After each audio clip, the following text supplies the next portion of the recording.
ખંભાતના ગોલાણા ખાતે કેડીસીસી બેંકનું ઉદ્ઘાટન અને નાણાકીય સાક્ષરતા અભિયાન.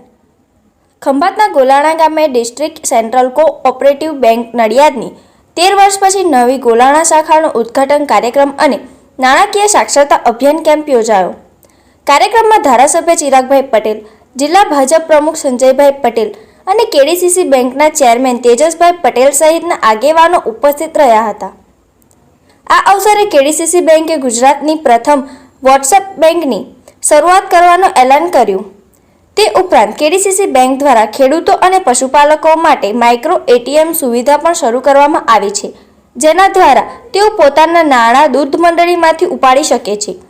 આ ઉપરાંત નાણાકીય સાક્ષરતા અભિયાનમાં બેંકની ડિપોઝિટ યોજનાઓ, ડિજિટલ બેન્કિંગ, માઇક્રો એટીએમ અને અન્ય અગત્યની માહિતી આપવામાં આવી હતી.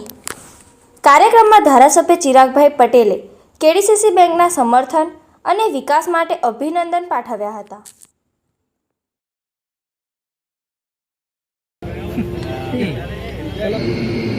અને આ શાખાથી વધુ શાખાઓ ખુલે અને આપણે આવી પ્રભુના ચરણોમાં પ્રાર્થના કરી આગળ કાર્યક્રમની શરૂઆત કરીશું. સૌ બેંકના આમંત્રણને માન આપીને પધારેલ ગોલાણા તથા આજુબાજુના ગામના સૌ સહકારી આગેવાનો, દૂધ મંડળીના ચેરમેનો, સેક્રેટરીઓ સૌનું હું ખેડા જિલ્લા બેંક પરિવાર તરફથી આપ સૌ લોકોનું હૃદયપૂર્વક હાર્દિક સ્વાગત કરું છું.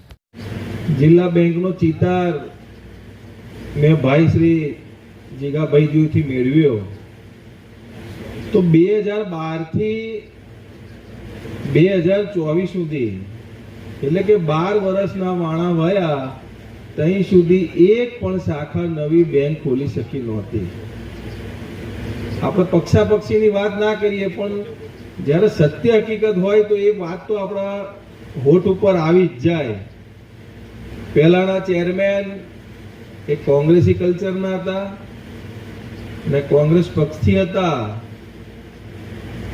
જ્યારે દેશ 2047 વિકસિત ભારત તરફ જઈ રહ્યો હોય અને દરેક ક્ષેત્રમાં દેશ વિકાસ કરતો હોય અને આ બેંકની એક પણ શાખા ખોલી ના શકે એવો વહીવટ હતો.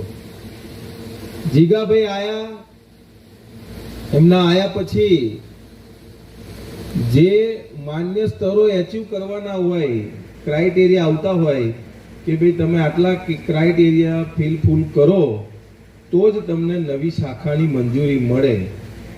અને એમને એટલી મહેનત કરી અને ખૂબ જ ટૂંકા ગાળામાં બીજી 6 શાખાની મંજૂરી લઈ આવ્યા. એ બદલ ખેડા જિલ્લા બેંકના ચેરમેન, વાઇસ ચેરમેન અને તમામ ડિરેક્ટરશ્રીઓને આ વિસ્તારના ધારાસભ્ય તરીકે ખૂબ ખૂબ અભિનંદન છે, શુભેચ્છા પાઠવું. સાથે એનપીએ એ 8% વધારે હતું અને જીગાભાઈએ બેઠા પછી એ 2.5% લાવીને મૂકી દીધું. એટલે કે સભાસદોનો વિશ્વાસ વધારે સંપાદિત કર્યો છે.